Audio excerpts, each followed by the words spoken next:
الحمد لله رب العالمين والصلاة والسلام على رسوله الكريم أما بعد فأعوذ بالله من الشيطان الرجيم بسم الله الرحمن الرحيم قل هل يستوي الذين يعلمون والذين لا يعلمون صدق الله العظيم. محترم دوستو، علم دین اللہ کی وہ بیش بہا نعمت ہے جس کے ذریعے انسان کمال انسانی کے ذریعے تک پہنچ جاتا ہے. اس کے حاصل کرنے والے کو مثال نبوی نے العلماء ورثۃ الانبیاء کا مشتق سنایا ہے. جس کے حصول کے بعد انسان ہر طرح کی رسوائی سے بچ سکتا ہے، لیکن اس کا حصول اسی وقت ممکن ہے جب کہ علمی انہماک میں اپنی انتہا پر پہنچ چکا ہو. کے بغیر اسے علم کا تصور خام خیالی ہے، جیسا کہ عربی کا مقولہ ہے العلم لا يعطيك بعضه حتى تعطيه كله. سامعین اکرام، علم دین کے حصول کے لیے اکابر کا تعلیمی انہماک ہمارے لیے نمونہ ہے. تاریخ کا ہر وقت اکابر کے لیے بے شمار واقعات اور ان کی بے پناہ قربانی بھی گواہ دیتا ہے. چنانچہ مولانا قاسم نانوتوی رحمۃ اللہ علیہ سارا زمانہ طالب علم ایک چارپائی پر گزار دی، ایک وقت روٹی پکاتے، کئی لوگ اسی پر بنیاد کر دیتے تاکہ زیادہ وقت پڑھنے میں لگایا جا سکے. مولانا مسیح اللہ خان صاحب 4 سال تک دارالعلوم میں رہے. علمی انہماک کا ایسا کہ کمرے میں اس طرح رہتے کہ پاس رکھا ہوا کھانا کوئی لے جاتا تو آپ کو خبر تک نہ ہوتی. شیخ الاسلام مدنی رحمۃ اللہ علیہ امتحان کے زمانے میں پوری رات مطالعہ کرتے، 1 گھنٹہ یا اس سے بھی کم سویا کرتے تھے. مولانا یحییٰ قادری رحمۃ اللہ علیہ 6 ماہ تک زور سے پہلے پورا کلام مجید پڑھنے کا معمول تھا. شیخ الحدیث مولانا زکریا رحمۃ اللہ علیہ کا جوتا ٹوٹ گیا تو اس کو بنانے گھر سے باہر نکلنے کی نوبت 6 ماہ بعد آئی. مولانا کشمیر رحمۃ اللہ علیہ کا مطالعے کا سبب تھا کہ مرضی وفات میں ہاتھ ہلانے کی طاقت نہیں تو کروٹ لیتے کرسی پر کتاب کھڑی رکھ کر مطالعہ کر رہے تھے. حضرت حکیم الامت نے صرف اس لیے مٹی کا انتظام کیا کہ خود سے میسر ہونے والی خوشی اور غمی سے میرے انہماک میں دراز پیدا نہ ہو.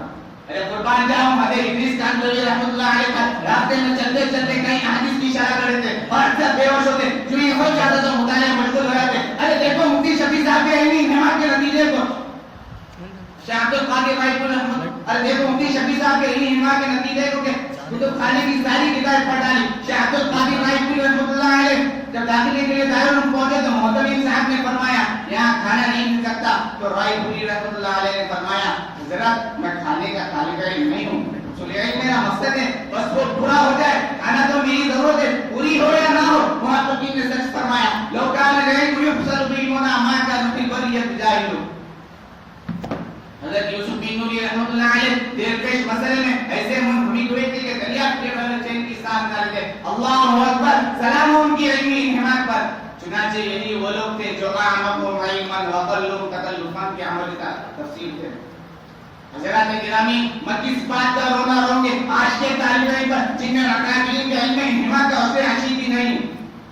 ہمارے اکابر خطوط پڑھنے کو تعلیم یکسی میں غلط سمجھتے تھے اور آج گھنٹوں تک فون استعمال کرنے کو ضرورت سے تعمیر کیا جائے. ہمارے اکابر کتب بینی میں اپنے اوقات کو مشغول رکھتے تھے اور آج کا طالب علم افسانہ افسانہ بینی میں اپنے اوقات کو ضائع کر رہا ہے. ہمارے اکابر تحصیل علم کے لیے ہر طرح کی مشقت برداشت کرتے تھے اور آج کا طالب علم تحصیل علم کے دور مہمانی کرنے کے لیے مدارس گزر رہا ہے.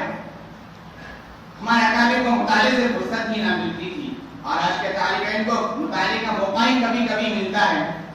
ہمارے اکابر اپنی ضروریات کو بالائے طاق رکھ کر علم مصروف ہونا افضل سمجھتے تھے اور آج کا طالب علم تعلیم کو بالائے طاق رکھ کر علم مصروف ہونا ضروری سمجھتا ہے. حضرت حکیم الامت نے حدود پڑھے بغیر جمع کرنے کے لیے مٹی کا انتظام کیا تھا اور آج کا طالب علم گھر ریسرچ کا جواب دینا ضروری سمجھتا ہے. ہمارے اکابر اپنے اساتذہ سے اپنا تعلق مضبوط رکھتے تھے اور آج کا طالب علم اپنے اساتذہ کی غیبت کرتا ہوا نظر آتا ہے.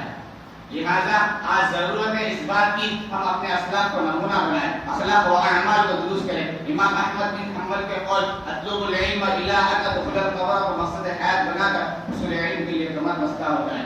کعبے بگوش میں مست ہونے کی بجائے من طلب العلا سحیر اللیالی کو مد نظر رکھ کر اسباب انہماک کو دامن گیر کرے. اساتذہ کتب کا ادب کپڑے کی آپ آئی، بڑوں کی ماں کہتی، مقصد اصلی کا استعداد، گناہوں سے اجتناب، گھر والوں ہم مشروں کو خیر آباد کرے تو ہمیں بھی حکیم الامت، حکیم الاسلام، شیخ الحدیث وغیرہ کے القاب کے لائق ہو سکتے ہیں.